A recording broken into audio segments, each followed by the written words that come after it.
জুলাই আন্দোলন, যেটা নাকি আজ থেকে 11 মাস আগে সফল হয়েছিল 2024-এর 5ই আগস্টের মাধ্যমে।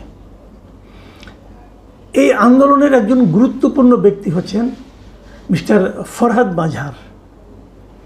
মিস্টার ফরহাদ মাঝারকে সে সময় নানা ঘটনায় খুবই সক্রিয় এবং প্রকাশ্যে দেখা গেছে, এবং অনেকে এমনও বলাবলি করেছেন এই মাহফুজ আলম অথবা এই যে ছাত্ররা, এদের তাত্ত্বিক গুরু ছিলেন এই ফরহাদ মাঝার। এমন কথা আমরা বিভিন্ন সময় উচ্চারিত হতে শুনেছি এবং দেখেছিও ওনার বেশ জোরালো ভূমিকা। ফরহাদ মাঝার সাহেব তারপর কি হলো? কেউ কেউ ভেবেছিলেন উনি হয়তো উপদেষ্টা হবেন, আরও অনেকে কথা ভেবেছিলেন, সলিমুল্লাহ খানের কথাও কেউ কেউ ভেবেছিলেন, কিন্তু শেষ পর্যন্ত দেখা গেল ফরহাদ মাঝার সাহেব উপদেষ্টা হননি, বাট ওনার স্ত্রী ফরিদা আক্তার উনি উপদেষ্টা হয়েছেন। তো এটুকু বোঝা গেল যে সরকারে ওনার একজন নিজের লোক থাকলো, কারণ একই ঘরের লোক, তো ওনার লোক এখন থাকলো। এবং এটাও ভাবা হয়েছিল যে ফরহাদ মাঝার সাহেব হয়তো সার্বক্ষণিকভাবে তাত্ত্বিকভাবে ওনাকে চিন্তক হিসেবে অভিহিত করা হয়, উনি হয়তো এই সরকারকে নানাভাবে ইন্টেলেকচুয়ালি সাপোর্ট দিয়ে যাবেন, দিয়েছেনও, বেশ দিয়েছেন। কিন্তু ওনার ভাবনা চিন্তা নিয়ে কিন্তু এখন ইদানিং নানা ধরনের কথা বলা হচ্ছে। সর্বশেষ আমি আজকে দৈনিক সমকাল পত্রিকায় ফরহাদ মাঝার সাহেবের একটা বড় ইন্টারভিউ দেখলাম, এটা আজকে প্রকাশিত হয়েছে, এবং সেই ইন্টারভিউয়ের শিরোনাম হলো গণ অভ্যুত্থান হয়ে গিয়েছে মার্কিন সহায়তায় রেজিম চেঞ্জ। মানে উনি বলতে চেয়েছেন নাকি, মার্কিন অর্থনীতিবিদের বক্তব্য কোট করে উনি বলেছেন যে এই যে অভ্যুত্থানটা হয়েছিল এটা ছিল গণ অভ্যুত্থান, কিন্তু পশ্চিমা বিশ্ব, বিশেষ করে যুক্তরাষ্ট্রের যারা নাকি মানে আপনার আছেন, বুদ্ধিজীবী আছেন, অর্থনীতিবিদরা আছেন, রাজনীতিবিদরা আছেন, তাদের বিবেচনা, তারা বলার চেষ্টা করছে যে যেমনটি পাকিস্তানের ইমরান খানের সরকারকে যুক্তরাষ্ট্র সরিয়েছিল, বাংলাদেশকেও তেমনি, বাংলাদেশ থেকেও শেখ হাসিনা সরকারকে তেমনিভাবে বিদায়ের ক্ষেত্রে যুক্তরাষ্ট্র খুব গুরুত্বপূর্ণ ভূমিকা রেখেছে। এবং এই যে বক্তব্যটা, এই বক্তব্যে ফরহাদ মাঝার সাহেব খুবই হতাশা ব্যক্ত করেছেন, এবং উনি বলেছেন এটা আপাদমস্তক একটা গণ অভ্যুত্থান ছিল। এদেশের সাধারণ মানুষ ক্ষুব্ধ ছিলেন সরকারের প্রতি, এবং যে কারণে তাদের যে সম্মিলিত শক্তি, সেই শক্তির মাধ্যমে সরকারের পতন ঘটেছে, এটা ওনার বক্তব্য। এবং উনি বলতে চাচ্ছেন যে জনগণ যে ক্ষমতা প্রয়োগ করে শেখ হাসিনা সরকারকে উৎখাত করেছে, জনগণের সেই ক্ষমতার সঙ্গে পরবর্তীতে যারা এসেছে, মানে ইউনূস সরকার অন্যরা, তারা বেসিক্যালি জনগণের সেই ক্ষমতার সঙ্গে বিশ্বাসঘাতকতা করেছে। খুব গুরুত্বপূর্ণ বক্তব্য কিন্তু। এবং উনি এটাও বলেছেন যে শেখ হাসিনার ফ্যাসিস্ট, আমি ওনার কথা থেকে পড়ে শোনাচ্ছি, শেখ হাসিনার ফ্যাসিস্ট রাষ্ট্র ক্ষমতা ও কাঠামো রক্ষার শপথ নেওয়ার পর পুরনো আইন ও প্রতিষ্ঠানগুলো সংস্কারের নামে তামাশা চালানো হয়েছে। মানে উনি বলতে চাচ্ছেন শেখ হাসিনা যে পদ্ধতিতে দেশ চালাতো ফ্যাসিস্ট ওয়েতে, এবং সেই সময় যে যে সিস্টেমগুলো ছিল, নতুন সরকার এসে সেই সিস্টেমগুলোকেই টিকিয়ে রাখার চেষ্টা করেছে, এবং সেগুলোকে কিছু কিছু সংস্কার করার কথা বলেছে, এবং সংস্কারের নামে তারা যা করছে এখন, সেটাকে ফরহাদ মাঝার সাহেব জাস্ট তামাশা হিসাবে অভিহিত করেছেন। দেখুন, এই সংস্কার নিয়ে কিন্তু, সংস্কার যে কমিশনগুলি করা হয়েছে, এটা নিয়ে কিন্তু আমার আপত্তি একদম শুরুর দিন থেকে আছে, এবং আমি বারবার বলেছি যে যাদের দিয়ে সংস্কার করানো হচ্ছে, যাদের দিয়ে সংস্কার কমিশন করানো হচ্ছে, এই লোকগুলিকে আমার কাছে কখনোই একটা সংস্কারের জন্য যে মন মানসিকতা থাকা দরকার, সেই ধরনের মন মানসিকতার লোক মনে হয়নি। আমি এটা শুরুর থেকেই বলে আসছি, এবং এই বলার কারণে আমি নানাভাবে সমালোচনার মুখেও পড়েছি। এখন ফরহাদ মাঝার কি বলছেন শুনুন, ফরহাদ মাঝারের কথা কোট আনকোট শুনুন। এই সংস্কার প্রক্রিয়ার জন্য দেশ বিদেশ থেকে যাদের যুক্ত করা হলো, তাদের খুব কমই গণ অভ্যুত্থানের সঙ্গে সরাসরি জড়িত ছিলেন। কেউ কেউ গণ অভ্যুত্থানের সমর্থকও ছিলেন না। গণবিচ্ছিন্ন এলিট বা অভিজাত শ্রেণীর নেতৃত্বে সংস্কার চলছে। তো উনি বললে গুরুত্বপূর্ণ, আমাদের মতো ছোট বড় বললে গুরুত্ব নাই না। আমি কিন্তু বলেছি, এই কথাগুলি বলেছি আমি আমার মতো করে আরও সহজ ভাষায় বলেছি। উনি ওনার মতো করে জ্ঞানী মানুষ, একটু ঘুরিয়ে পেঁচিয়ে শব্দের মানে আপনার বড় বড় শব্দের মাধ্যমে উনি কথাগুলি বললেন।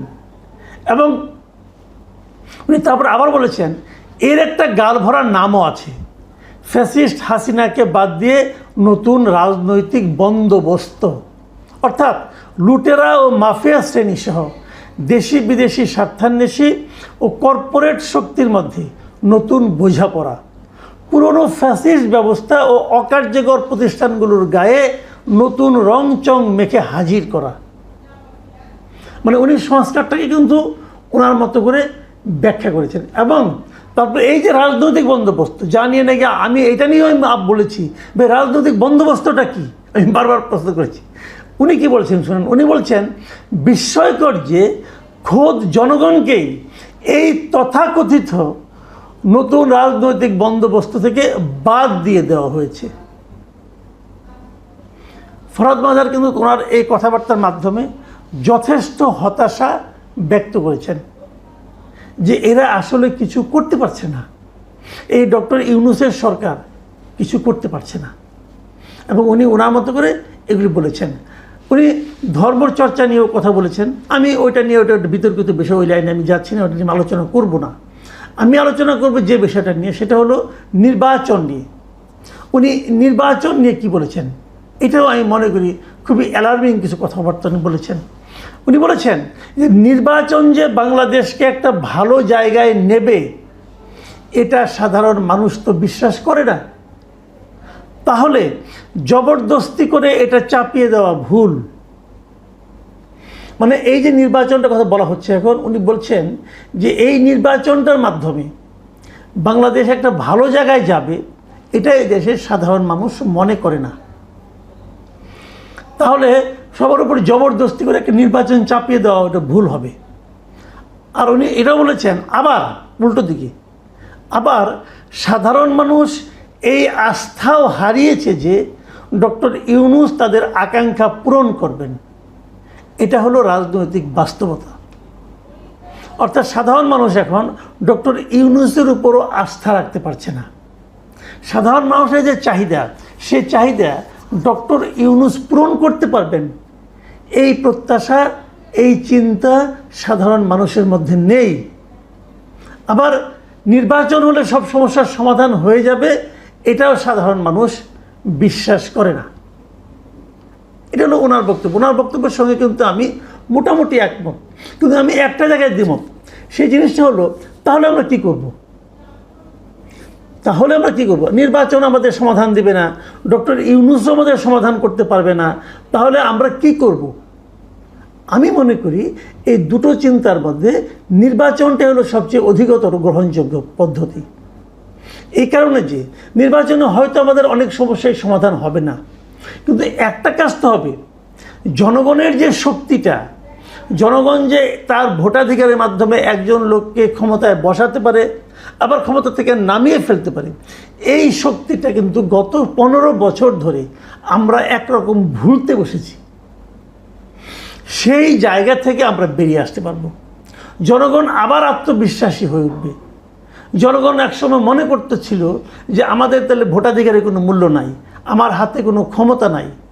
কিন্তু যদি নির্বাচনটা ঠিকঠাক মতো হয়, জনগণ এই আত্মবিশ্বাসটা আবার ফিরে পাবে, হ্যাঁ আমি পারি, আমি একদল লোককে ক্ষমতায় বসাতেও পারি, আবার ক্ষমতা থেকে নামাতেও পারি।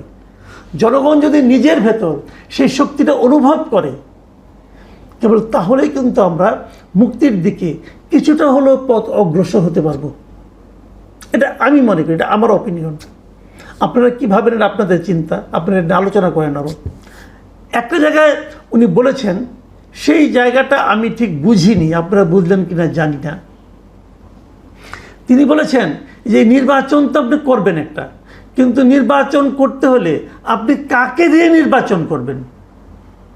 যাদের দিয়ে নির্বাচন করাবেন তারা নিজেদের লোকদের নির্বাচন করিয়ে আনবে। এই নির্বাচনে জনগণ কি পাবে?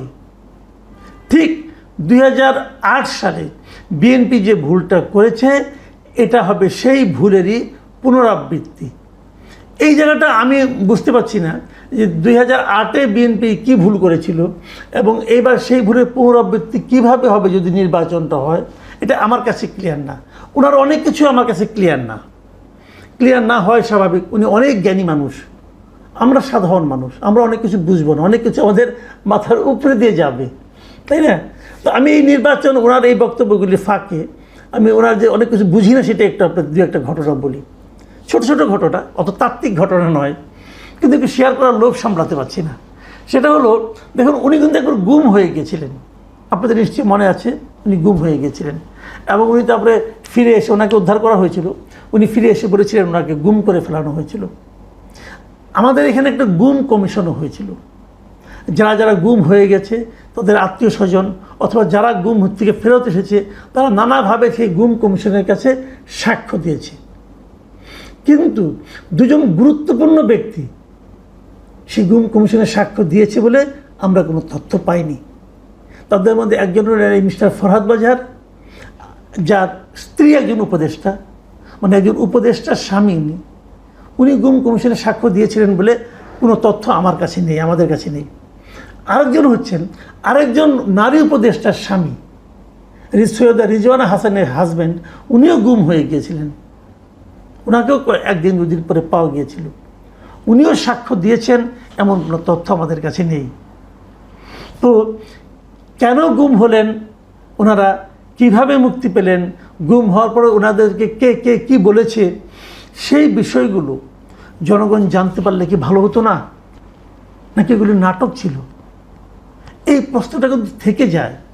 যদিও ওনার এই ইন্টারভিউয়ের সঙ্গে আমার এই কথাটা প্রাসঙ্গিক নয়, কিন্তু যেহেতু নামগুলি এলো এই জন্য আমি একবার উচ্চারণ করলাম। কারণ আমরা যে লোকটাকে শ্রদ্ধা করি, যে লোকটাকে শ্রদ্ধা করতে চাই, যার কথা আমরা বিশ্বাস করতে চাই, যার কথা আমাদের মধ্যে নতুন চিন্তার জন্ম দেয়, সেই লোকগুলোর ব্যক্তিগত জীবনযাপনও আমাদের কাছে ট্রান্সপারেন্ট হলে আমাদের ভাবতে সুবিধা হয়। আমরা অস্পষ্ট মানুষের অস্পষ্ট বক্তব্য নিয়ে আলোড়িত হতে চাই না।